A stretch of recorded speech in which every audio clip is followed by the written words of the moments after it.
آج ہم لوگ سورہ آل عمران کی آیت نمبر 102 سے شروع کریں گے۔ اللہ تعالیٰ فرماتا ہے یا ایھا الذین آمنوا اتقوا اللہ حق تقاتہ ولا تموتن الا وانتم مسلمون، کہ اے اہل ایمان، اے ایمان والو، اللہ کا تقوی اختیار کرو کہ اس کے جتنا کہ اس کے تقوی کا حق ہے۔ ولا تموتن الا وانتم مسلمون، اور تمہیں ہرگز موت نہ آئے یا آنے پائے مگر فرما برداری کی حالت میں۔ یہاں سے اب مسلمانوں سے خطاب شروع ہو رہا ہے اور مسلمانوں کو ایک امت کے طور پر 3 پوائنٹ ایجنڈا دیا جا رہا ہے، 6 نکاتی لاہ عمل، کہ جب بھی دین کی تجدید کا کوئی کام ہوگا، دین کو قائم کرنے کی جد و جہد ہوگی، تو اللہ سبحانہ وتعالیٰ جو ہے وہ ایک ایکشن آف پلان مسلمانوں کو دے رہا ہے کہ انہوں نے کیا کرنا ہے۔ تو جو سب سے پہلا نقطہ اللہ تعالیٰ نے فرمایا وہ ہے کہ انسانوں کی بحیثیت فرد ان کی شخصیت سازی کی جائے، ان کی کردار سازی کی جائے۔ تو جو سب سے پہلا پوائنٹ اللہ تعالیٰ نے فرمایا کہ اے اہل ایمان، اللہ کا تقوی اختیار کرو جتنا کہ اس کے تقوی کا حق ہے۔ یعنی اللہ تعالیٰ کا تقوی اختیار کرنے کا مطلب یہاں میں سے دوسرے الفاظ میں کہے کہ تزکیہ نفس، انسان اپنے آپ کو گندگی سے، گناہوں کی گندگی سے، شر سے اپنے آپ کو پاک کرے۔ تزکیہ کا لفظی مطلب ہوتا ہے پاک کرنا، اور اللہ کا تقوی اختیار کرنا عموماً اس کا ترجمہ کیا جاتا ہے اللہ تعالیٰ سے ڈر جانا، لیکن اگر اسے دوسری طریقے سے سمجھنے کی کوشش کریں تو ہم اللہ تعالیٰ کا ایسا خوف رکھیں کہ ہم کوئی ایسا کام نہ کریں جس سے اللہ تعالیٰ ناراض ہو جائیں۔ مثلا جیسے ہمارے والدین ہوتے ہیں تو ہم اپنے والدین کی خوشی کے لیے ایسے کام کرتے ہیں کہ جن سے ہمیں ان کی خوشی حاصل ہو، یا ہم کوئی ایسا کام نہیں کرتے جن سے کہ ہمارے والدین ہم سے ناراض ہو جائیں۔ تو اسی کو ذرا بڑے اسکیل پر دیکھیں گے تو اللہ تعالیٰ ہمارا رب ہے، اللہ تعالیٰ ہمارا رازق ہے، ہمارا مالک ہے، ہمیں تمام چیزیں مہیا کرنے والا ہے، ہماری تمام ضروریات پوری کرنے والا ہے۔ تو ہم اللہ تعالیٰ کی ایسی بندگی اختیار کریں کہ جس سے اللہ تعالیٰ خوش ہو اور اللہ تعالیٰ ہم سے ناراض نہ ہو۔ وَلَا تَمُوتُنَّ إِلَّا وَأَنْتُمْ مُسْلِمُونَ، اور تمہیں ہرگز موت نہ آنے پائے مگر فرما برداری کی حالت میں۔ یعنی ہر وقت انسان تیار رہے، موت انسان کو کبھی بھی آ سکتی ہے، صبح شام دن رات، ابھی کبھی ہم نہیں جانتے، موت کا ایک وقت معین ہے، اس لیے انسان اپنی طرف سے کوشش کرتا رہے۔ اب جب یہ آیت نازل ہوئی تو صحابہ کرام جو ہے وہ تھوڑے سے گھبرا گئے، انہوں نے نبی کریم صلی اللہ علیہ وسلم سے عرض کیا کہ نبی صلی اللہ علیہ وسلم، یعنی کہ تقوی کا حق کون ادا کر سکتا ہے، ہر وقت فرما برداری کی حالت میں رہے، یہ تو بڑا مشکل معاملہ ہے۔ تو پھر اللہ تعالیٰ نے سورہ تغابن کی آیت نازل فرمائی کہ فاتقوا اللہ ما استطعتم، کہ اللہ تعالیٰ کا تقوی اختیار کرو ما استطعتم، جتنی تم میں استطاعت ہے، اپنی امکانی حد تک۔ تو ہمیں یہ کوشش کرنی چاہیے کہ ہم لوگ جس حد تک ممکن ہو اللہ تعالیٰ کے تقوی میں، اللہ تعالیٰ کی فرما برداری میں زندگی گزاریں۔ دوسرا مرحلہ اس کے بعد اللہ تعالیٰ فرماتا ہے، پہلی بات ہوگی کہ تقوی اختیار کرو، انسان اپنا تزکیہ کرے، انسان اپنے آپ کو اللہ تعالیٰ کا فرما بردار بنائے، اللہ تعالیٰ کو رب مانتے ہوئے اس کی بندگی اختیار کرے۔ اس کے بعد دوسرا پوائنٹ اللہ تعالیٰ فرماتا ہے وَاعْتَصِمُوا بِحَبْلِ اللَّهِ جَمِيعًا وَلَا تَفَرَّقُوا، اللہ کی رسی کو مضبوطی سے تھام لو مل جل کر اور تفرقے میں نہ پڑو۔ یعنی اللہ تعالیٰ کی رسی کو مضبوطی سے تھام لو، باہمی اتفاق اور اتحاد۔ اگر ایسا نہیں کیا جائے گا تو پھوٹ پڑ جائے گی، مسلمانوں میں پھوٹ پڑ جائے گی۔ دیکھیں، پہلا پوائنٹ اللہ تعالیٰ نے فرمایا کہ اپنا تزکیہ کرو، اپنے آپ کو اللہ کا فرما بردار بناؤ۔ دوسرا پوائنٹ اللہ تعالیٰ نے فرمایا کہ جب آپ نے اپنے آپ کو فرما بردار بنا لیا ہے تو اب دوسری چیز، آپ جب جس معاشرے میں رہتے ہیں وہاں پہ آپ کو دوسروں کے ساتھ بھی ملنا ہے، جلنا ہے، آپ کو تعلق قائم کرنا ہے۔ سب سے پہلا تعلق میاں بیوی کا، ہم دیکھا جائے تو ہمارے معاشرے کی جو بیسک یونٹ ہے وہ میاں بیوی ہے۔ اب میاں بیوی میں ہم دیکھتے ہیں، یہ بڑی بات کرنے سے پہلے ہم چھوٹی کی طرف اشارہ کرتے ہیں کہ میاں بیوی کا ہم دیکھتے ہیں کہ عموماً جھگڑا، یا ہم جھگڑے کے بجائے بحث مباحثہ کہیں تو وہ عموماً اس معاملے پہ ہوتا ہے کہ ہسبینڈ کہتا ہوں میں صحیح ہوں، بیوی کہتی ہے کہ میں صحیح ہوں، ہسبینڈ کہتا ہے کہ میں یہ کرتا ہوں، بیوی کہتی ہے میں یہ کرتا ہوں، ایکس وائی زیڈ، بہت ساری چیزیں۔ اگر انسان اپنے اور اپنی بیوی کے درمیان، یا اپنے اور اپنے والدین کے درمیان، یا اپنے اور اپنے بہن بھائیوں دوست احباب کے درمیان اللہ تعالیٰ اور اس کے رسول صلی اللہ علیہ وسلم کے احکامات کو اصول بنا لے تو ہمارے بہت سارے جھگڑے خود بخود حل ہو جائیں گے۔ جو حدود یا اللہ تعالیٰ نے میرے لیے معین کی ہے، ایک خاوند کی حیثیت سے، ایک بیٹے کی حیثیت سے، ایک بھائی کی حیثیت سے، اگر میں ان حدود کا خیال رکھتے ہوئے اپنی ذمہ داریاں ادا کروں گا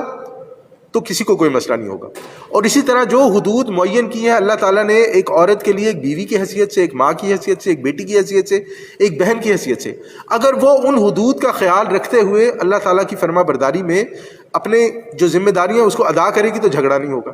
لیکن اس کے لیے ضروری یہ ہے کہ میاں اور بیوی بہن اور بھائی یا دو رشتہ دار آپس میں اس بات پر اتفاق کر لیں کہ ہم نے جو اللہ کا دین ہے اس کو تھام کے رکھنا ہے. جو حدود اللہ تعالیٰ نے معین کی ہیں، جو اللہ کے رسول صلی اللہ علیہ وسلم نے ہمیں بتا دیا ہے، ہم نے ان کی پاسداری کرنی ہے، چاہے وہ میری مرضی کے خلاف جاتا ہے یا چاہے وہ دوسرے کے حق میں جاتا ہے، کیونکہ یہ اللہ تعالیٰ نے کہا ہے. اب اگر اسی چیز کو ہم ذرا بڑا کر لیں، اسی چیز کو ہم لوگ ایک اجتماعیت کی صورت، مثلا ہم لوگ کوئی جماعت بنانا چاہتے ہیں، ہم کوئی بھی کام کرنا چاہتے ہیں، ہم مسجد بنانا چاہتے ہیں، ہم جو ہے مسجد سے بڑھ کے کوئی خیراتی کام کرنا چاہتے ہیں، ہم کوئی ہاسپٹل بنانا چاہتے ہیں، یا کوئی بھی بڑا کام کرنا چاہتے ہیں، یا اللہ کے دین کے لیے ہم کوئی کام کرنا چاہتے ہیں، اس میں بھی جو اجتماعیت ہم بنائیں گے، جب تک اس کی بنیاد اللہ کی رسی نہیں ہوگی، اللہ کا قرآن نہیں ہوگا، نبی اکرم صلی اللہ علیہ وسلم کے فرمودات اور ان کی سنت نہیں ہوگی، تب تک وہ کام پایہ تکمیل کو نہیں پہنچ سکے. اسی لیے آپ دیکھیں کہ عموماً، اور یہ ہم لوگ آبزرو کر سکتے ہیں کہ بہت سارے لوگ بیٹھتے ہیں، بات کرتے ہیں، آئیڈیاز دیتے ہیں، یہ کہتا ہے یہ کہتا ہے یہ، لیکن جب تک انسان اللہ اور اس کے رسول کو حاکم مان کر کام کی شروعات نہ کرے،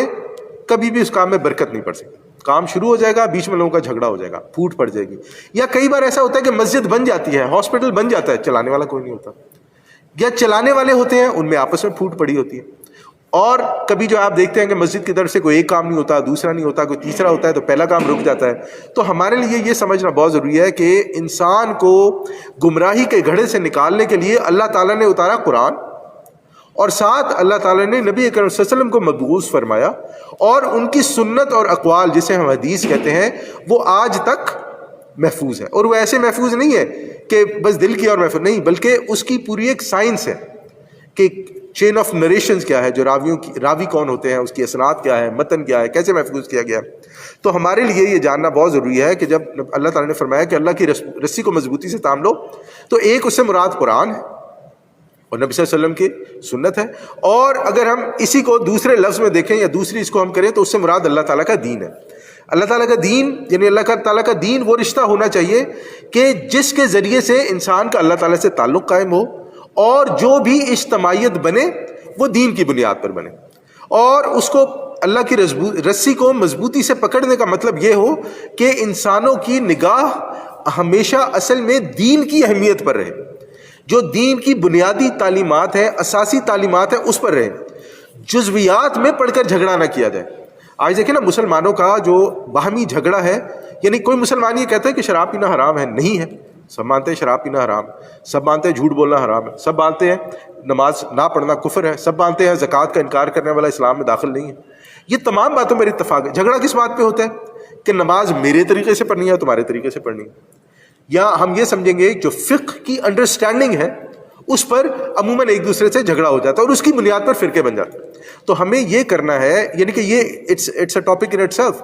کہ بنیادی تعلیمات دین کی جو ہے اس پر تمام کے تمام مسلمان راضی ہیں. سب کو پتہ ہے 5 نمازیں فرض ہیں، سب کو پتہ ہے کہ فرض نمازوں میں فرض رکعتیں کتنی ہیں، سب کو پتہ ہے رکوع کتنے ہوتے ہیں، سب کو پتہ ہے سجود کتنے ہوتے ہیں، سب کو پتہ ہے کہ تشہد کیسے ہوتا ہے. اس پہ کوئی جھگڑا نہیں ہے. عموماً جھگڑا فروعیات میں جو ہے وہ نکل آتا ہے. اگر ایسا ہوگا، انسان اللہ تعالیٰ کی جو اللہ تعالیٰ دین کی جو بنیادی تعلیمات ہیں ان پر عمل نہیں کرے گا تو کیا ہوگا؟ تو پھر اجتماعیت پیدا نہیں ہو سکے. اسی لیے ہمیں چاہیے کہ ہم لوگ جب بھی کوئی اجتماعیت بنائیں، ایک جیسا ذہن بنانے کے لیے اللہ تعالیٰ کے قرآن اور نبی کریم صلی اللہ علیہ وسلم کی سنت کو اس کا مصدر بنائیں. آگے ایک اور بڑی ضرورت ہے اس چیز کی، خاص طور پہ ہمارے یہاں پر، ہر جگہ یہ ہے لیکن یہاں پر بھی ہے، کہ ہم لوگ کیا کریں؟ ہم لوگ یہاں پر ایک ایسی کلاسز شروع کریں یا ایک ایسا کام شروع کریں کہ جہاں پر ہم لوگوں کو کہیں کہ وہ اپنی زندگی میں سے کچھ وقت نکالیں. دیکھیں ہمارے یہاں مسلمانوں کا ایک بہت بڑا مسئلہ یہ ہے کہ کیونکہ مسلمان انسان پیدا ہوتا ہے تو وہ یہ سمجھتا ہے کہ مجھے دین کے بارے میں سب پتہ ہے. اور اگر ہم اپنی زندگی میں دیکھیں، تمام مسلمان اپنی زندگی میں دیکھیں، تو ایسا کب ہوا ہے کہ ہم نے اپنی زندگی میں سے کچھ وقت نکالا ہے خالصاً اللہ کے لیے، خالصتاً اللہ کے لیے، اللہ کے دین کے لیے، یا اللہ کا دین سیکھنے کے لیے؟ کوئی مہینہ، 10 دن، 15 دن، 2 مہینے، 4 مہینے. تو ہم لوگ یہ کریں، اگر ممکن ہو کہ ہم لوگ ایک ایسی کلاس کا یا ایسی کلاسز کا بندوبست کریں کہ جہاں پر ہم لوگ بچوں کو جمع کریں، اور بچے ہوں، بچے نہ ہوں، وہ بچے ایسے ہوں کہ جو ہائی اسکول پاس کیے ہوئے ہوں، ان کی زندگی میں سے 4 5 6 مہینے نکالے جائیں، بلکہ کم از کم 6 مہینے تو نکالے جائیں، اس کے بعد انہیں دین کی بنیادی تعلیمات دوبارہ سے بنیاد سے شروع کر کے سکھائی جائیں، جس میں ظاہری بات ہے عقیدہ شامل ہوگا، ایمان شامل ہوگا، بنیادی عربی شامل ہوگی، قرآن شامل ہوگا، حدیث شامل ہوگی، حدیث کو کیسے سمجھا جاتا ہے شامل ہوگا، فقہ کی بنیادی تعلیمات شامل ہوگی۔ جب ایک بچہ ہائی اسکول کا یا ہائی اسکول لیول کا 10ویں 11ویں 12ویں کا بچہ ان چیزوں سے گزرے گا 6 مہینے صرف یہ سیکھتے ہوئے، تو اس کے بعد جب وہ اپنی عملی زندگی میں قدم رکھے گا تو انشاءاللہ اسے بہت سارے مسائل کا سامنا نہیں کرنا پڑے گا، کیونکہ اسے آلریڈی یہ پتہ ہوگا کہ میرا دین کس چیز پر قائم ہے، ہماری دین کی بنیاد کیا ہے، ہمارے قرآن کی بنیاد کیا ہے، رسول اللہ صلی اللہ علیہ وسلم کا اسٹیٹس ہمارے دین میں کیا ہے۔ اگر میں نے اپنی زندگی میں ایک اچھا ڈاکٹر بننا ہے، ایک اچھا انجینئر بننا ہے، ایک اچھا آئی ٹی اسپیشلسٹ بننا ہے، ایک اچھا آرکیٹیکٹ بننا ہے، تو اسلام مجھے اس کے بارے میں کیا شعور دیتا ہے۔ ہمیں اس چیز کی ضرورت ہے کہ ہم ایک ایسا کام شروع کریں، اور اسی طرح بڑوں کے لیے بھی یہ کام کیا جائے۔ بڑوں کے لیے مستقل طور پر ایسی کلاسز رکھی جا سکتی ہیں کہ جہاں پہ وہ شام کو آئیں، اپنا روزانہ کی بنیاد پر یا ہفتے میں 2-3 دن کی بنیاد پر اپنے 2 گھنٹے نکالیں، 3 گھنٹے نکالیں، یہاں پر آئیں، سیکھیں، اس کے بعد انہیں ہوم ورک دیا جائے، وہ اپنے گھر میں وہ ہوم ورک کریں تاکہ جو یہاں پر سیکھا ہے اس کی انڈرسٹینڈنگ پیدا ہو، اور جو کام بچوں کو 6 مہینے میں کروایا جائے بڑے وہ 8 9 10 مہینے میں، سال میں کر لیں۔ لیکن ضرورت اس بات کی ہے، جہاں پر ہمارا آ کے بہت سارا معاملہ رک جاتا ہے، ضرورت اس بات کی ہے کہ ہمیں یہ کرنا پڑے گا اپنی بہت ساری چیزوں کو، دنیاوی چیزوں کو سائڈ پہ رکھتے ہوئے، جس کے لیے ہمیں ٹائم کی قربانی بھی دینی پڑے گی، جس کے لیے ہو سکتا ہے ہمیں اپنے کام کی قربانی بھی دینی پڑے، ہو سکتا ہے ہمیں بزنس کی قربانی بھی دینی پڑے۔ لیکن یاد رکھیں کہ اللہ کے دین کے لیے اگر انسان یہ نہیں کرے گا تو کامیابی اتنی آسانی سے حاصل نہیں ہوتی۔ پھر ہم یہ نہیں سمجھ سکتے کہ ہم جو مرضی کریں اور آگے آنے والے دنوں میں ہمارے بچوں کے ساتھ کچھ نہیں ہوگا، یا ہم اپنی زندگی کیسے بھی گزاریں اور ہماری زندگی میں اللہ کی رحمت اور برکت آ جائے گی۔ تو اللہ کی رسی کو اگر مضبوطی سے تھامنا ہے تو ہمیں لوگوں کے اندر یہ شعور پیدا کرنا پڑے گا کہ اللہ کی رسی کون سی ہے، اللہ کی رسی کو کیسے تھامنا ہے، اور اللہ کی رسی سے کیا مراد ہے اور اسے سمجھنا کیسے ہے۔ اگر یہ کام نہیں کیا جائے گا تو پھر ہوگا یہ کہ ہم لوگ محنت کرتے رہیں گے، اپنے تئیں ہر بندہ ایک ایک اینٹ جمع کرتا رہے گا، ایک ایک اینٹ اپنی جگہ پہ رکھتا رہے گا، یعنی اپنی تئیں اپنی جگہ پہ ایک ایک اینٹ رکھتا ہے، لیکن اس سے دیوار نہیں بن سکے۔ اگر ہمیں دیوار بنانی ہے تو ہمیں مل کے کام کرنا ہے، ہمیں محنت کرنی ہے، ہمیں اپنی زندگی میں اپنے وقت کو نکالنا ہے، ہمیں اپنی زندگی میں دین کو پرائرٹائز کرنا ہے، اور پھر انشاءاللہ یہ معاملہ جو ہے بہت خوش اسلوبی سے اور اچھے سے آگے چلے گا۔ اور دیکھیں ایک چیز یاد رکھیں، سوسائٹی میں چینج لانے کے لیے بہت زیادہ لوگوں کی ضرورت نہیں ہوتی ہے۔ سوسائٹی میں چینج لانے کے لیے 4-5% لوگ بھی کافی ہوتے ہیں، اور یہ آپ لوگوں سے بہتر کون جانتا ہے؟ آپ لوگوں سے اچھا یہ کون جانتا ہوگا کہ یہاں پر جہاں پر ہم لوگ رہ رہے ہیں، کہ یہاں پر جب کام شروع کرتے ہیں تو بہت سارے لوگ اکٹھے ہو جاتے ہیں، لیکن جیسے جیسے کام شروع ہوتا ہے بڑھتا جاتا ہے، لوگوں کی تعداد گھٹتے وہی 2-3-4 لوگ رہ جاتے ہیں جو شروع میں جنہوں نے کام شروع۔ تو تبدیلی لانے کے لیے اتنے ہی لوگ ہوتے ہیں ہمیشہ۔ کسی بھی معاشرے کی 2-3-4% آبادی ہوتی ہے جو تبدیلی لاتی ہے۔ تو ہمیں یہ کوشش کرنی چاہیے کہ ہم اپنی طرف سے لوگوں کو بلاتے رہیں، پروگرامز کرتے رہیں، دین کی تعلیمات پھیلاتے رہیں، اپنی طرف سے ہم لوگ کلاسز رکھتے رہیں، پروگرامز بناتے رہیں۔ انشاءاللہ اگر اس کی وجہ سے یہاں پر 2-3% لوگ بھی تبدیل ہو گئے تو انشاءاللہ اللہ تعالیٰ کے یہاں ہم لوگ کامیاب ہوں۔ پھر آگے اللہ تعالیٰ فرماتا ہے وَاذْكُرُوا نِعْمَتَ اللَّهِ عَلَيْكُمْ إِذْ كُنْتُمْ أَعْدَاءً، اور یاد کرو اللہ کا جو انعام تم پر ہوا جب کہ تم ایک دوسرے کے دشمن تھے۔ یعنی اللہ تعالیٰ نے جو اسلام تم لوگوں کو دیا وہ انعام ہے تم لوگوں پر، کیونکہ جاہلیت کے دور میں تم لوگ ایک دوسرے کے دشمن تھے۔ اوس اور خزرج مدینہ کے 2 قبیلے تھے، ان کے درمیان جنگ شروع ہوئی جو پتہ نہیں کتنے 100، کوئی کہتا ہے 200 سال، کوئی کہتا ہے 50 سال، بہرحال وہ سالوں چلتی رہی۔ اور کہا جاتا ہے جنگ اس وجہ سے شروع ہوئی کہ ایک قبیلے کے اونٹ سے جب وہ کراس کر رہا تھا کہ دوسرے قبیلے کی جگہ پہ آ رہا تھا، تو کوئی کسی کبوتری نے کہیں انڈے دیے ہوئے تھے، تو وہ اونٹ کا سر لگا یا پاؤں لگا، تو وہ جو ہے نا وہ اس کا جو گھونسلہ ہوتا ہے وہ ٹوٹ گیا، اس کے انڈے ٹوٹ گئے، اور اس پہ تکرار شروع ہوئی اور اس پہ جنگ شروع ہوئی، یعنی جھگڑا ہوا، انہوں نے اس کے مارے وہ کرتے وہ جنگ شروع ہوئی اور چلتی رہی کتنی دیر تک۔ اور اس طرح مکہ میں بنی بکر اور بنی تغلب کے درمیان جنگ ہوئی جو کہتے ہیں 50 سال تک چلتی رہی۔ اللہ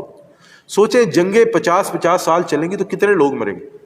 اسی لیے وہاں پر جو ہے نا وہ زیادہ لوگوں پر، اپنے خاندان بڑا ہونے پر زیادہ بچوں پر جو ہے وہ بڑا جو ہے نا وہ سمجھا جاتا تھا، اپنے آپ کو بہت بڑا، اور تکبر اس چیز پر کیا جاتا، غرور تھا اس چیز کا لوگوں کو. تو بہرحال اللہ تعالیٰ فرماتا ہے کہ اللہ تعالیٰ نے تم پر اسلام کی نعمت کی جس کی وجہ سے تم ایک دوسرے کے دوست بن گئے. فَأَلَّفَ بَيْنَ قُلُوبِكُمْ، تو اللہ نے تمہارے دلوں کے اندر الفت پیدا کر دی. فَأَصْبَحْتُمْ بِنِعْمَتِهِ إِخْوَانًا، تو بس تم اللہ کے فضل و کرم سے بھائی بھائی بن گئے. اللہ اکبر. آج بھی ہم دیکھیں، اگر ہمیں اپنے درمیان جو بھی اختلافات ہیں ان کو دور کرنا ہے تو سوائے دین کے اس کا اور کیا طریقہ ہو سکتا ہے کہ ہم ایک دوسرے کو اللہ کے لیے معاف کر دیں، یہ سوچتے ہوئے کہ اگر میں اپنے اس بھائی، اچھا چاہے اس غلطی میری ہے یا اس کی، ہم ابھی اس پہ نہیں جا رہے،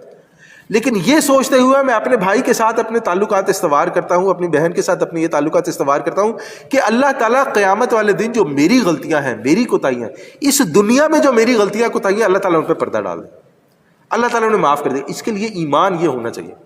پھر انسان ایک دوسرے سے ملتا ہے، پھر انسان ایک دوسرے کو معاف کرتا ہے، اور پھر جو اللہ تعالیٰ نے فرمایا نا فَأَلَّفَ بَيْنَ قُلُوبِكُمْ، تو اللہ نے تمہارے دلوں کے اندر الفت پیدا کر دی. جب دین کو نعمت سمجھا جائے گا اور اللہ تعالیٰ کے لیے ایک دوسرے سے تعلق رکھا جائے گا، اللہ تعالیٰ سے ایک دوسرے کے لیے محبت ہوگی اور اللہ تعالیٰ کے لیے ایک دوسرے کو معاف کیا جائے گا. فَأَلَّفَ بَيْنَ قُلُوبِكُمْ، تو اللہ تعالیٰ نے تمہارے دلوں کے اندر الفت پیدا کر دی، تو اللہ تعالیٰ پھر ہمارے دلوں کے اندر الفت پیدا کر دے گا. فَأَصْبَحْتُمْ بِنِعْمَتِهِ إِخْوَانًا، پس اللہ کے فضل و کرم سے بھائی بھائی بن گئے. جیسے وہ بھائی بھائی بنے تھے، ہزاروں سال کی سالوں کی جنگ، 100 سالوں کی، 50 سالوں کی جنگ انہوں نے اللہ کے جب دین کے لیے ختم کر دی، بھائی بھائی بن گئے. اسی طرح اللہ تعالیٰ ہمارے دل بھی ایک دوسرے سے صاف کر دے گا. دیکھیں یہاں پر میں ایک چیز کی اور طرف اشارہ کروں نا، ایک شخص نے کسی کے ساتھ بہت برا کیا ہوتا ہے اور انسان چاہتے ہوئے بھی اسے معاف نہیں کر سکتا. ایسا ہوتا ہے نا، ہم دیکھتے ہیں بہت سارے لوگ ہوتے ہیں جو بڑی ظالم قسم کی جو ہے وہ زیادتیاں کر دیتے ہیں. تو کسی کی طرف سے دل صاف کرنے کا مطلب یہ نہیں ہوتا کہ آپ دوبارہ ویسی بہن بھائی بن گئے. اس کا یہ مطلب ہوتا ہے کہ اب جو بھی ہوا میں اللہ کے لیے اسے پیچھے ڈالتا ہوں، یعنی جو اس نے کیا وہ کیا، اور اب آئندہ سے اگر وہ ملے گا تو سلام دعا ہوگی، اگر کہیں میں ہی اس سے ملوں گا تو سلام دعا کر لیں گے. ہم کسی کے گھر جائیں گے، وہاں بیٹھے ہوں گے تو ہم ایک دوسرے سے منہ نہیں پھلائیں گے، ایک دوسرے کو تانے نہیں دیں گے، ایک دوسرے کے ساتھ جھگڑا نہیں کریں گے پرانی باتوں پر. اب جو ہے وہ ختم تو نہیں ہو سکتا، ظاہری بات ہے، ہم روبوٹ تو نہیں ہیں کہ ایک ڈیلیٹ کا بٹن دبائیں گے اور سب، لیکن یہ ہم لوگ کر سکتے ہیں، اور یہ تبھی ہو سکتا ہے جب ہم اللہ کے لیے کریں. پھر اللہ تعالیٰ فرماتا ہے وَكُنْتُمْ عَلَىٰ شَفَا حُفْرَةٍ مِّنَ النَّارِ، اور تم آگ کے گڑھے کے کنارے تک پہنچ گئے تھے، یعنی بس اس میں گرنے ہی والے تھے. فَأَنْقَذَكُم مِّنْهَا، تو اللہ نے تمہیں اس سے بچا لیا. یعنی جو تمہیں اس گڑھے سے نکالنے والی نعمت تھی، اس آگ میں تم گرنے والے سے، اس آگ میں گرنے سے بچانے والی نعمت تھی، وہ اسلام تھی. دیکھیں ہم یہ سب جانتے ہیں کہ ہوش مند لوگ ہمیشہ اس صورتحال سے پریشان ہوتے ہیں کہ آپس میں جھگڑا نہ ہو. آپ دیکھیں والدین ہمیشہ پریشان ہو گئے کہ بہن بھائیوں کا جھگڑا، ان کی اولاد آپس میں نہ جھگڑے. بہن بھائی اس بات سے پریشان ہوں گے کہ یار میرا ایک ہی بھائی ہے، ایک ہی بہن ہے، یا میرے بہن بھائی ان کا آپس میں جھگڑا نہ ہو. یہ پریشانی ہوش مند لوگوں کو ہمیشہ رہتی ہے. اس کا ایک سلوشن جو اسلام پیش کرتا ہے وہ اسلام اٹ سیلف ہے. اس کے بعد اللہ تعالیٰ فرماتا ہے كَذَلِكَ يُبَيِّنُ اللَّهُ لَكُمْ آيَاتِهِ لَعَلَّكُمْ تَهْتَدُونَ، اسی طرح اللہ تمہارے لیے اپنی آیات واضح کر رہا ہے تاکہ تم راہ پاؤ، یعنی صحیح راہ پر قائم ہو جاؤ. یہاں پر 3 پوائنٹ ایجنڈے میں سے 2 ہمارے سامنے آ گئے. ایک وَلَا تَمُوتُنَّ إِلَّا وَأَنْتُمْ مُسْلِمُونَ، کہ تمہیں موت نہ آئے مگر یہ کہ تم فرما برداری کی حالت میں ہو، یعنی اپنا کردار تعمیر کرو، اپنے اندر تقویٰ پیدا کرو، اللہ تعالیٰ کے فرما بردار ہو جاؤ. دوسرا پوائنٹ ہمارے سامنے آ گیا کہ جماعت کی صورت میں منظم ہو، اور جماعت کا جو محور ہے وہ حبل اللہ ہونا چاہیے، اللہ کا قرآن ہونا چاہیے، نبی صلی اللہ علیہ وسلم کی سنت ہونی چاہیے. اور جب یہ جمعیت بن جائے تو پھر کام کیا ہے اس کا؟ اللہ اکبر، یہ بڑا ضروری ہے. اچھا یہ بات بیان کرنے سے پہلے ہم لوگ اگر ابھی اپنے آپ سے یہ سوال کریں کہ آخر دین میں کام کرنے کا ہے کیا، تو آپ دیکھیں گے کہ بہت سارے لوگوں کی اپنی انڈرسٹینڈنگ ہے دین کا کام کرنے کی. کسی کے لیے دین کا کام کرنا جو ہے لوگوں کو کھانا کھلانا ہو سکتا ہے، کسی لیے دین کا کام کرنا جو ہے وہ انسٹیٹیوشن بنانا ہو سکتا ہے، مسجد بنانا ہو سکتا ہے، یا اور اس قسم کے کام ہو سکتے ہیں. تو اب اللہ تعالیٰ فرما رہا ہے کہ کام کیا ہے. اللہ تعالیٰ فرماتا ہے وَلْتَكُمْ مِنْكُمْ أُمَّةً يَدْعُونَ إِلَى الْخَيْرِ وَيَأْمُرُونَ بِالْمَعْرُوفِ وَيَنْهَوْنَ عَنِ الْمُنكَرِ. 3 چیزیں اللہ تعالیٰ نے فرمان کی، اور تم میں سے ایک جماعت ایسی ضرور ہونی چاہیے، جو مسلمان ہیں ان کے اندر سے ایک جماعت ایسی ضرور ہونی چاہیے جو کیا کرے، يَدْعُونَ إِلَى الْخَيْرِ، خیر کی طرف دعوت دے، وَيَأْمُرُونَ بِالْمَعْرُوفِ، نیکی کا حکم دے، وَيَنْهَوْنَ عَنِ الْمُنكَرِ، اور بدی سے روکتی رہے. وَأُولَٰئِكَ هُمُ الْمُفْلِحُونَ، اور یہی لوگ فلاح پانے والے ہیں۔ لیکن جی سب سے بڑی خیر کیا ہے مسلمانوں کے پاس؟ مسلمانوں کے پاس سب سے بڑی خیر ہے قرآن۔ تو ایک مسلمان کا سب سے پہلا فرض یہ ہوگا کہ جب وہ دین سیکھے تو وہ ساتھ ساتھ قرآن کو سیکھے۔ قرآن کو کیسے پڑھا جاتا ہے، تجوید تو ہم سب بھی سیکھتے ہیں الحمدللہ۔ یہ مسلمانوں کے اندر خیر بڑی موجود ہے کہ ہمارا بچہ 3-4 سال کا ہوتا ہے تو ہم لوگ اسے قاعدہ پڑھانا سکتا ہے، بولو بیٹے الف سے اللہ، بسم اللہ، اللہ اکبر، یا پہلا کلمہ اشہد ان لا الہ، الحمدللہ یہ خیر اللہ کا شکر ہے بڑی موجود ہے۔ اس سے آگے بڑھ کر دوسرا کام یہ کیا جائے کہ جب ہم بچوں کو قرآن کی تجوید یا ناظرہ پڑھاتے ہیں تو ساتھ بچوں کو قرآن کا ترجمہ بھی پڑھایا جائے۔ یہ کام ہمارے عموماً نہیں ہوتا، اور آپ یہ دیکھیں گے کہ صرف یہی نہیں ہے افسوس کی بات یہ بھی ہے کہ جو قرآن پڑھانے والا ہے، ناظرہ پڑھانے والا ہے، اس نے بھی نہیں پڑھا ہوتا۔ آپ کبھی دیکھیں جن بچوں کو لوگ قرآن پڑھاتے ہیں نا، آپ کبھی ان اساتذہ سے پوچھیں کہ بھائی آپ نے کبھی خود اس قرآن کا ترجمہ پڑھا ہے، تو آپ حیران ہو جائیں گے کہ خاص طور پہ وہ لوگ جو گھر گھر جا کے ٹیوشن دیتے ہیں، قرآن کی ٹیوشنز دیتے ہیں، وہ لوگ جو ہیں خود یہ وقت کیونکہ ہوتا یہ ہے کہ وہ اس پیسہ کمانے میں اتنے الجھ جاتے ہیں، جو نا شیطان تو نہیں کہنا چاہیے، لیکن بہرحال ہوتا جو ہے کہ شیطان انہیں اس دنیا میں اتنا الجھا دیتا ہے کہ جو وہ اللہ کی خیر، اللہ کا جو ہے فرمان، اللہ کے کلمات دوسروں کو سکھا رہے ہیں، وہ خود بھی نہیں جانتے کہ کیا پڑھ رہے ہیں کیا پڑھا۔ تو ہمیں یہ کوشش کرنی چاہیے کہ ہم اپنے بچوں کو تجوید اور ناظرہ کے ساتھ قرآن کا ترجمہ بھی ضرور پڑھائیں، اور بلکہ میں تو یہ کہوں گا کہ جو پڑھ چکے ہیں وہ اپنے گھر میں اس بات کا اہتمام کریں کہ 10 منٹ کے لیے سب بیٹھ جائیں، قرآن کھولیں اور سورہ فاتحہ سے ترجمہ پڑھنا شروع کر دیں۔ جو بات سمجھ آئے ٹھیک، جو نہیں سمجھ آئے ایک پین کاپی اپنے پاس رکھیں، جو نہیں سمجھ آئے وہ لکھتے جائیں اور آگے بڑھتے جائیں۔ اس سے یہ ہوگا کہ جب آپ قرآن ختم کر لیں گے، پورا قرآن کے 30 پارے 114 سورتیں جب آپ ختم کر لیں گے، تو جو آپ نے سوالات لکھے ہوں گے اس میں سے بہت سارے سوالات کے جواب قرآن آپ کو خود دے دے گا۔ کیونکہ ظاہری بات ہے ابھی جب ہم نے ایک چیز شروع کی ہے جس کی 6000 سے زیادہ آیات ہیں، ہم نے ابھی وہ پڑھی نہیں، اگر ہمیں 100-125 آیات پڑھنے کے بعد ذہن میں سوالات اٹھنے شروع ہو گئے تو بہت نارمل ہے۔ تو ہم وہ سوالات لکھتے جائیں، جب قرآن پورا پڑھ لیں تو اس میں سے بہت سارے سوالات کے جوابات مل جائیں گے، اور جو سوالات بچ جائیں گے، اب ہمارے اندر قرآن پڑھنے کے بعد یہ کیپیسٹی پیدا ہو چکی ہوگی کہ ہم ان سوالات کے جواب پراپر کانٹیکسٹ میں سمجھ سکیں۔ یہ ہمارے لیے سمجھنا بہت ضروری ہے، کیونکہ کئی بار کیا ہوتا ہے کہ ہم لوگ سنتے ہیں کہ دین پر یہ اعتراض ہے، قرآن پر یہ اعتراض ہے، لیکن ہوتا یہ ہے کہ ہم نے پورا قرآن نہیں پڑھا، ہمیں اس سوال کے یا اس اعتراض کے کانٹیکسٹ کا پتہ نہیں ہوتا۔ تو بات یہ ہوتی ہے کہ انسان یا شیطان انسان کو ان سوالات میں الجھا کے کہتے ہیں کہ ابھی تو تم یہی نہیں پڑھ سکتے، آگے کہاں جا رہے ہو۔ مثلا ایک انسان قرآن کی تفسیر کھولتا ہے، وہ کہتا ہے کہ میں فار ایگزامپل میں تفسیر ابن کثیر پڑھنا شروع کر دیتا ہوں فار ایگزامپل۔ اب وہ جب تفسیر ابن کثیر کھولتا ہے تو اس میں جو ہے امام کثیر رحمہ اللہ جو ہے فرماتے ہیں کہ یہ حدیث ہے، اس حدیث کے بارے میں یہ فرمایا، یہ حدیث صحیح ہے، یہ حدیث ضعیف ہے، یہ حدیث منکر ہے۔ اب وہ شیطان کہتا ہے کہ وہ بھائی تمہیں پتہ ہے ضعیف حدیث کیا ہوتی ہے، تمہیں کہتا ہے کہ موضوع حدیث کیا ہوتی ہے، تمہیں کہتا ہے کہ معلق حدیث کیا ہوتی ہے۔ وہ بندہ کہتا ہے یار پتہ تو نہیں ہے۔ شیطان کہتا ہے بند کرو اس کو اور پہلے حدیثوں کی طرف جاؤ۔ اچھا وہ بندہ کیا کرتا ہے، وہ بند کرتا ہے، یہ سب نیک نیتی سے چل رہا ہے، وہ بندہ وہ بند کرتا ہے، وہ حدیث کی کتاب کھول لیتا ہے۔ اب وہ جب حدیث کی کتاب پڑھنی شروع کرتا ہے تو اس میں کہتا ہے اس میں فتح قدیر میں اس حدیث کے بارے میں یہ آیا ہے، اس کے بارے میں جو ہے نا امام شوکانی یہ فرماتے ہیں، اس کے بارے میں۔ اب وہ کہتے ہیں یار یہ امام شوکانی کون ہے، یہ فتح قدیر کی چیز۔ اب شیطان کہتا ہے اس کے بارے میں پتہ ہے، وہ کہتے ہیں نہیں۔ شیطان کہتا ہے پھر اس کو بھی بند کرو، پہلے ان کے بارے میں پڑھو کیا ہے۔ اب دیکھیں شیطان نیک نیتی پر کیسے اس انسان کو نچا رہا ہے پہلے۔ تو اسی لیے میں کہہ رہا ہوں کہ سب سے بہترین طریقہ یہ ہے کہ انسان قرآن کا ترجمہ پڑھنا شروع کرے، اس میں سے فتوے نہ نکالے،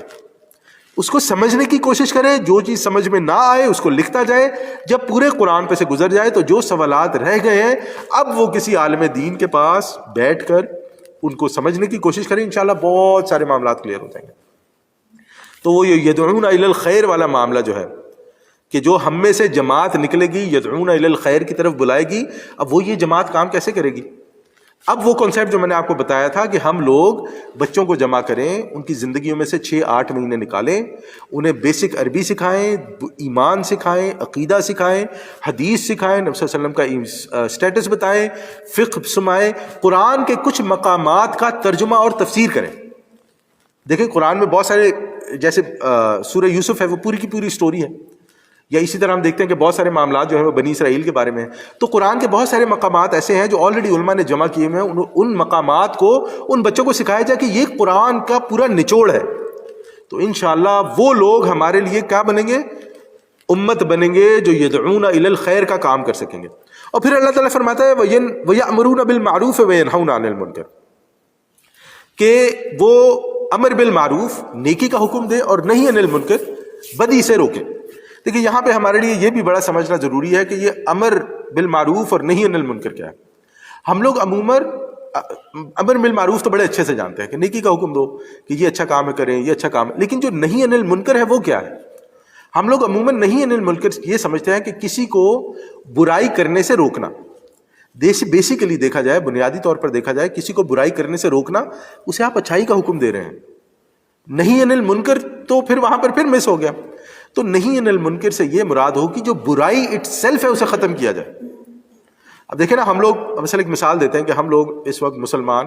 کنٹریز 57 58 1.8 بلین مسلمان ہیں،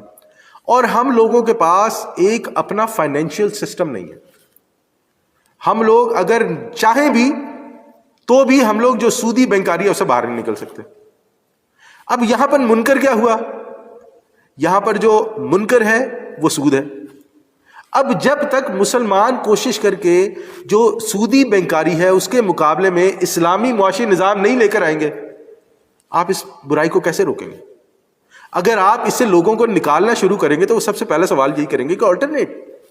آپ اس کا آلٹرنیٹ دو نا ہمیں. یعنی کہنا تو بڑا آسان ہے، نوکری چھوڑ دو، کام کرنا چھوڑ دو، فلانا، تو آلٹرنیٹ کیا ہے؟ تو ہمارے لیے یہ سمجھنا بہت. اسی طرح اگر کوئی شخص چوری کرتا ہے تو چوری سے تو آپ روک لیں گے، آپ ایک بندے کو روکیں گے تو دوسرا چوری کرنا شروع کر دے گا. لیکن بات یہ ہے کہ جب تک ہم اس بنیادی وجہ کو نہیں جانیں گے کہ لوگ چوری کیوں کرتے ہیں. پاکستان کا بیڑا غرق ہو گیا 1947 سے آج تک، چوریاں کر کر کے، قرضے لے کے، فلانا کر کے، ڈھمانا کر کے پورا. اب وہاں پر مسئلہ کیا ہے؟ آپ اوپر سسٹم پہ جس کو بھی لے کر آ کر بٹھاتے ہیں وہ کچھ بھی چینج نہیں ہوتا، وہ پھر دوبارہ بیڑا غرق جو ہے وہ دوبارہ سے ہونا شروع ہو جاتا ہے. اس کا مطلب ہے چہرے بدلنے سے کچھ نہیں ہوگا. اس کا مطلب ہے کہ اگر ہم صرف لوگوں کو یہ کہتے کریں برائی نہ کرو، برائی نہ کرو، برائی نہ کرو، اس سے برائی نہیں ختم ہوگی. اس کا مطلب کہ ہمیں اس برائی کو ختم کرنے کے لیے جو پلان ہے اس پر عمل درآمد کرنا پڑے گا. اور پھر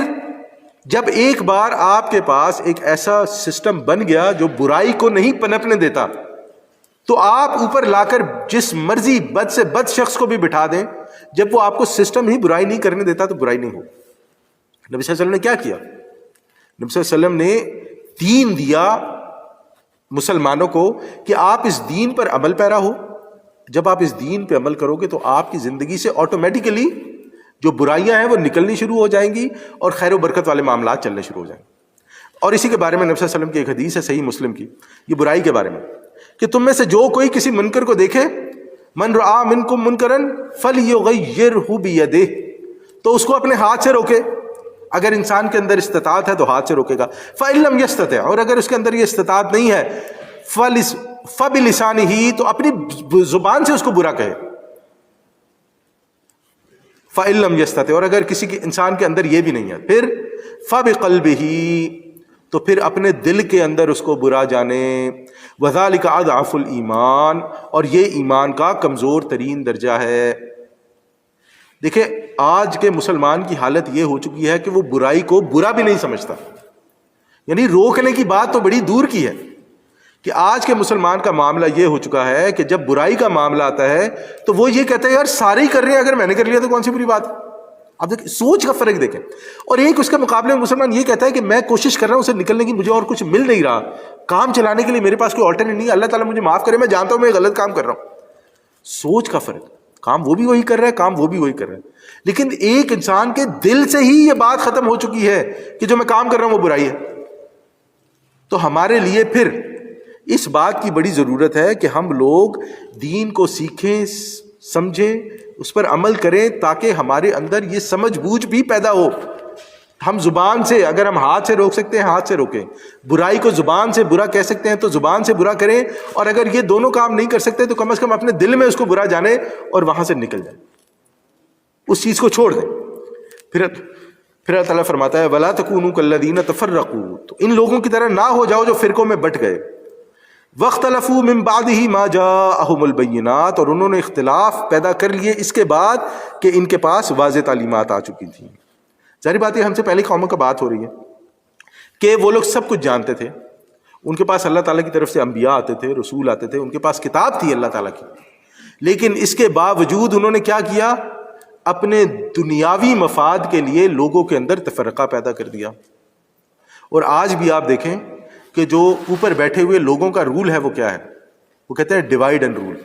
رول سے مراد جو لا انہوں نے بنایا ہوا ہے کہ ان مسلمانوں کو آپس میں لڑاتے رہو، اس کو اس سے لڑاتے رہو، اس کو اس سے لڑاتے رہو، اس کی بھی سپورٹ کرتے رہو، اس کی سپورٹ کرتے رہو، اپنا الو جو ہے وہ سیدھا کرتے رہو۔ وَأُولَٰئِكَ لَهُمْ عَذَابٌ عَظِيمٌ، اور ان ہی لوگوں کے لیے بہت بڑا عذاب ہے۔ تفرقہ، دیکھیں میں ایک بات نا پھر اس کی طرف میں اشارہ کروں گا، آج کے مسلمان کا ایک بہت بڑا مسئلہ یہ ہوتا جا رہا ہے کہ وہ ملانے کی بجائے، یعنی کہ نا یونٹی کی بجائے وہ اس بات کو ترجیح دیتا ہے کہ جو میں کہہ رہا ہوں وہ سچ ثابت ہو جائے۔ لیکن جب انسان کو یونٹی پیدا کرنی ہے تو بہت ساری چیزوں پر، غلط چیزوں پر نہیں، بہت ساری اپنی جو ذاتی چیزیں ہیں اس پہ کمپرومائز کرنا پڑتا ہے۔ اور ایک مسلمان کہتا ہے کہ چاہے یہ اجتماعیت تباہ ہو جائے، خراب ہو جائے، میں نہیں کرتا جی، میں اس بات پر کمپرومائز نہیں کرتا، یعنی میں یہ ماننے کو تیار نہیں ہوں کہ میں نے جو 10 باتیں کہی ہیں ان میں سے ایک پر بھی عمل نہ کیا جائے۔ اور آپ دیکھیں کہ اس کا پھر جب یہ کام ہوتا ہے تو اس کے نتیجے میں کیا ہوتا ہے؟ اس کے نتیجے میں یہ ہوتا ہے کہ لوگ علیحدہ ہونا شروع ہو جاتے ہیں، لوگ اپنی اپنی 1.5-2 اینٹ کی وہ مسجدیں بنانی شروع کر دیتے ہیں۔ اور نقصان کس کا ہے؟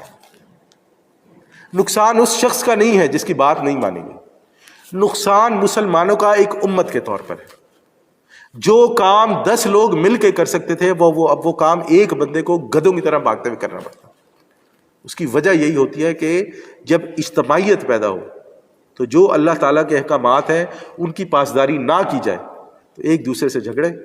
ایک دوسرے سے بحث و مباحثہ، اور بجائے یہ کہنے کے کہ ہم اس کی مان لیتے ہو کہ میری نہیں ماننی تو میں نے یہ کام نہیں چلنے گا۔ یوم تبیض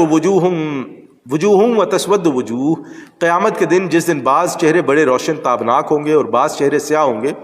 فَأَمَّا الَّذِينَ اسْوَدَّتْ وُجُوهُهُمْ، تو جن لوگوں کے چہرے سیاہ ہوں گے، یعنی ان سے پوچھا جائے گا اکفرتم بعد ایمانکم، کیا تم اپنے ایمان کے بعد کفر میں لوٹ گئے تھے، یعنی تفرقے میں پڑ گئے تھے، جو اللہ تعالیٰ نے تم کو رسی دی تھی اس کو تم نے چھوڑ دیا تھا، تو پھر کیا ہوگا؟ فَذُوقُوا الْعَذَابَ بِمَا كُنتُمْ تَكْفُرُونَ، یعنی یہ پوچھا جائے گا تو ظاہری بات ہے ان کے پاس کوئی جواب نہیں ہوگا،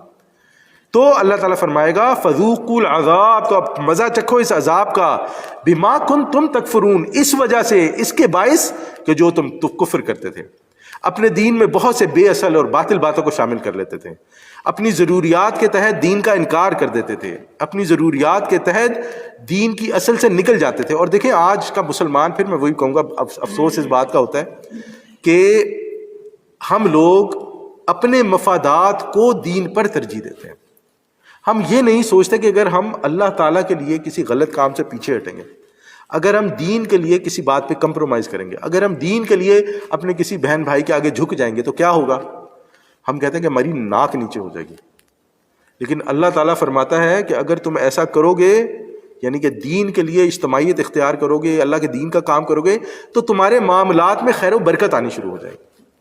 اور یہ جو خیر و برکت والا معاملہ ہے نا، یہ اوور نائٹ نہیں ہوتا۔ اللہ تعالیٰ خیر و برکت والا معاملہ اس کے ساتھ کرتا ہے جو ایک ٹیسٹ میں سے گزرے، جس کا اندر پاک ہو، جس کی نیت صاف ہو، جس کے دل میں واقعی یہ ہو کہ میں جو کر رہا ہوں یہ اللہ کے لیے کر رہا ہوں اور مجھے اس کا اجر اللہ تعالیٰ سے ہی ملے گا۔ وَأَمَّا الَّذِينَ ابْيَضَّتْ وُجُوهُهُمْ فَفِي رَحْمَةِ اللَّهِ، اور جن کے چہرے روشن اور تابناک ہوں گے تو وہ اللہ کی رحمت میں ہوں گے۔ چہرے روشن اور تابناک اور چہرے کالے، یہ دنیا میں بھی ہے اور آخرت میں بھی ہے۔ آخرت میں تو ہے ہی ہے نا، اس کا تو کسی کو انکار نہیں ہے، لیکن آپ دیکھیں گے کہ دنیا میں بھی وہ لوگ جو اللہ تعالیٰ کے دین کا مذاق اڑائیں، وہ لوگ جو اللہ تعالیٰ کے دین کو پیچھے رکھیں، سیکنڈری میں رکھیں، وہ لوگ جو اللہ کے دین کو سیکنڈری میں رکھ کے فالو کریں، اللہ تعالیٰ سب سے پہلی چیز یہ ہوتی ہے کہ ان کی زندگی سے سکون چھین لیتا ہے۔ یہ آپ اپنے ارد گرد لوگوں کو دیکھ لیں کہ جن کی زندگی میں دین نہیں ہے کوئی، ان کی زندگی میں سکون نہیں، سب کچھ ہے ان کے پاس گھر بھی ہے، گاڑی بھی ہے، بچے بھی ہیں، فیملی، سب کچھ ہے، سکون نہیں ہو سکتا۔ بولا اور کچھ نہیں ہوگا نا تو میں وہ مثال دیتا ہوں، اور کچھ نہیں ہوگا تعالیٰ اسے اپنے گاڑی کی مصیبت پڑی رہے گی، گاڑی کا انجن بیٹھ گیا ہے، گاڑی کا ٹائر پنکچر ہو گیا ہے، گاڑی کا فلانا جب لگی، اور کچھ نہیں ہوگا، وہ گاڑی چلا رہا ہوگا کوئی دوسرا آ کے مار دے گا، یعنی اس کی غلطی نہیں ہے، کوئی دوسرے کی وجہ سے اس کی زندگی میں مصیبت آئے۔ اللہ اکبر، یہ جو خیر و برکت والا معاملہ ہے نا اللہ نے جو انسان کی زندگی میں رکھا، اس کے لیے انسان کو وردی بننا پڑتا ہے۔ دنیا میں ایسا ہوگا، اور آپ دیکھیں گے، اب ذرا اس کی تھوڑی سی کڑوی مثال، آپ دیکھیں گے کہ کئی لوگ، یعنی کہ یہ کوئی جنرل وہ کوئی اصول نہیں ہے، جنرل بات کروں کہ کچھ لوگ ایسے ہوتے ہیں کہ اپنی زندگی میں انہوں نے جو گزاری ہوتی ہے زندگی، ان کی موت پر کسی کو رونا بھی نہیں آتا، یعنی وہ مر جاتے ہیں نا تو لوگ بیٹھے کہہ رہے ہوتے ہیں کہ بس اللہ معاف ہی کرے، یعنی یہ اس جملہ ہے نا، بڑا گہرا جملہ ہے کہ مر گیا بس اللہ نے معاف ہی کرے، اب اور کیا کہہ سکتے ہیں۔ ان کے بچے تک نہیں روتے، اور کچھ لوگ تو ہوتے ہیں ان کے چہرے نہیں پہچانے جاتے ان کی موت کے بعد، مرنے کے بعد بندہ کہتے ہیں پہچانا نہیں جا رہا، پتہ نہیں کون۔ اور کچھ لوگ ایسے ہوتے ہیں کہ آپ دیکھیں کہ اللہ تعالیٰ نے ایسا نور رکھا ہوتا ہے کہ مرنے کے بعد بھی آپ ان کے چہرے کو دیکھیں تو ایسا لگتا ہے چہرہ مسکرا رہا ہے۔ جنہوں نے ان کو غسل دیا ہوتا ہے وہ بتاتے ہیں کہ ان کی باڈی ایسے تھی، یعنی کہ چاہے کئی بار ایسے ہوتا ہے نا کہ باڈی کو غسل دینے کے لیے 2-3 دن بھی لگ جاتے ہیں، کئی جگہ ایسی ہوتی ہیں جہاں پر ان کی باڈی پھر بھی نرم، پھیرنے میں کرنے میں کوئی اکڑاہٹ نہیں، کوئی کچھ نہیں۔ اور کئی لوگ ایسے ہوتے ہیں کہ جو دفنانے والے ہوتے ہیں وہ بتاتے ہیں کہ ان کو تو دفنانا عذاب ہو گیا تھا، کبھی کوئی کہیں سے پتھر گر رہا ہے، کبھی کہیں سے قبر ٹیڑھی ہو رہی ہے، کبھی پورا نہیں آ رہا، کبھی اونچا ہو رہا ہے۔ اور کچھ لوگ ایسے ہوتے ہیں کہ وہ ایسے ہیں کہ گویا بس اسی چیز کا انتظار تھا کہ انہیں قبر میں رکھیں، اور قبر میں ود ان فیو منٹس سب ہو گیا۔ دنیا میں بھی اللہ تعالیٰ دکھا دیتا ہے، اور آخرت میں بھی ان کے جو ہے نا وہ چہرے جو ہے وہ اللہ تعالیٰ کالے کر دے گا اگر رحمت والا معاملہ ہوگا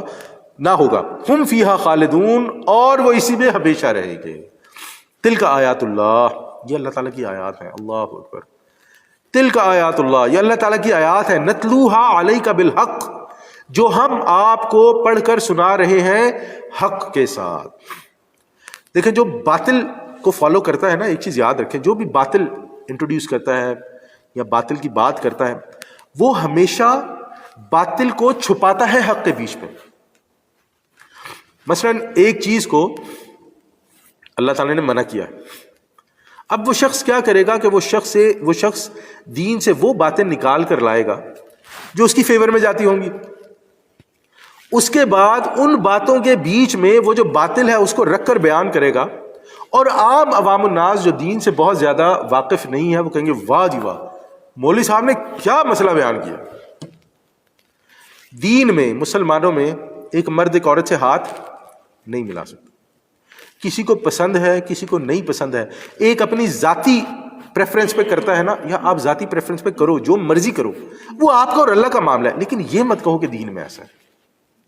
آپ اس چیز کو مانو کہ جو دین میں ہے وہ ہے، مجھے پسند ہے یا مجھے نہیں پسند، دین میں ہے نہیں کر سکتے مطلب دین میں نہیں کر سکتے۔ آپ دین میں کتا پیٹ کے طور پہ نہیں رکھ سکتے،